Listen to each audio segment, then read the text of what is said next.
Hey everyone, and welcome to The Explainer. I am absolutely thrilled to guide you through today's topic because we are unpacking a really fascinating sociological chapter on mass media and communications in India. Today, we're going to explore what sociologists call a dialectical relationship. Now, I know that sounds like a big academic term, but it's actually an incredibly powerful everyday idea. It basically means that mass media actively shapes our society, influencing how we think, what we buy, how we vote. But at the exact same time, our shifting societal needs, our economy, and our politics fundamentally shape the media right back. It's this constant two-way street of influence. And honestly, the Indian landscape provides one of the most dynamic case studies in the entire world for this. So let's get into it. All right, here is our game plan for today. 1. The mass media diet. 2. India's surprising print boom. 3. TV from soaps to satellites. 4. The resurgence of radio. And 5. The infotainment era. Let's kick things off with Section 1, the mass media diet. Media as an everyday reality.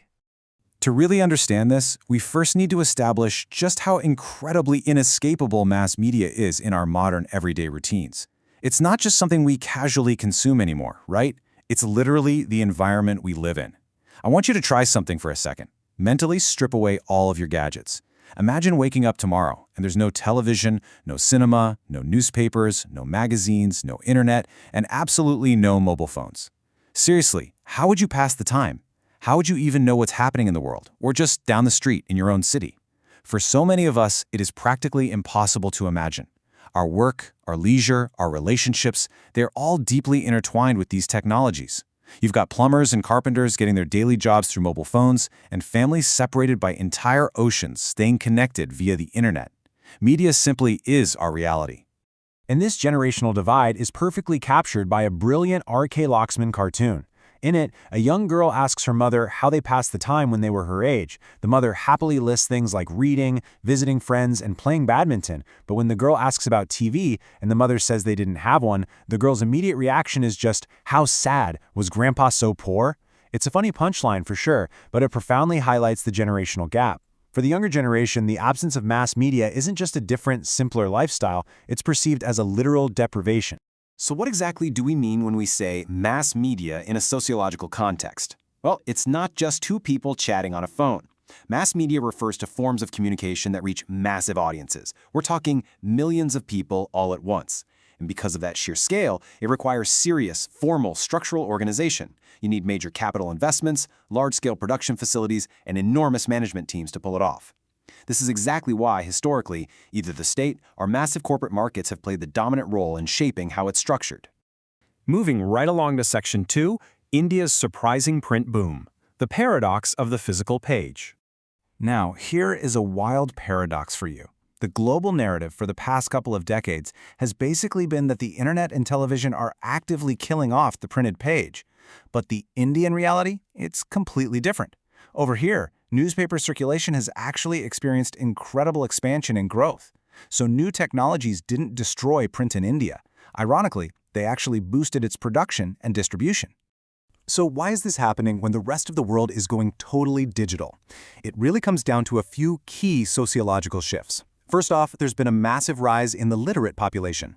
And second, there's been incredible migration from rural areas to urban centers. People are moving to cities, they're earning higher incomes, and they want to engage with their local news. Just to give you an idea of the scale we're talking about, consider the Hindi daily newspaper Hindustan. In 2003, they printed about 64,000 copies of their Delhi edition. By 2005, just 2 years later, mind you, that number jumped to 425,000 copies. That is just explosive, mind-blowing growth. But here's the catch. To survive and actually capture all these new urban readers, print media had to totally change its game. Newspapers realized that while older generations might read a paper from front to back, younger readers have much more segmented interests. They want sports, they want entertainment gossip, they want the latest gadget reviews. So, newspapers essentially morphed into consumer products. They started offering a huge plurality of stories to appeal to every possible niche, which of course means relying heavily on advertisement sponsors who, in turn, often get a little say in the content itself. Okay, Section 3, TV from soaps to satellites, from state-run broadcasts to endless choices. Let's rewind a bit. In the early decades after independence, the state heavily controlled the media, mostly to promote development and national integration. Enter Hum Lug in 1984. This was India's first long-running soap opera, and it was a totally ingenious strategy, mixing pure entertainment with educational themes like gender equality. But what's really fascinating is the audience's reaction to it. Sociological studies showed a massive degree of what's called parasocial interaction. Viewers would literally adjust their daily schedules just to meet these characters in their living rooms. People would actually talk to their TV sets. They'd say things like, "Don't worry, Badki, do not give up your dream of making a career." The lines between fiction and reality just beautifully blurred. Now, having that initial captive audience eventually laid the groundwork for an absolute explosion. Think about this. In 1991, India essentially had just one state-controlled TV channel, Doordarshan. But then came globalization and economic liberalization. Fast forward to 2020, and there were over 900 private television networks broadcasting across the country. 900. This staggering growth of private satellite television completely reshaped the cultural landscape overnight. We went from a captive audience watching state-sponsored development programs to a massive consumer base flooded with endless choices. Between just 2002 and 2005, the number of individuals watching satellite TV on an average weekly basis leaped from 134 million to 190 million. Television became this fiercely competitive, highly lucrative market in the blink of an eye. Next up, Section 4, the resurgence of radio. Finding a new frequency. Remember when radio seemed kind of obsolete?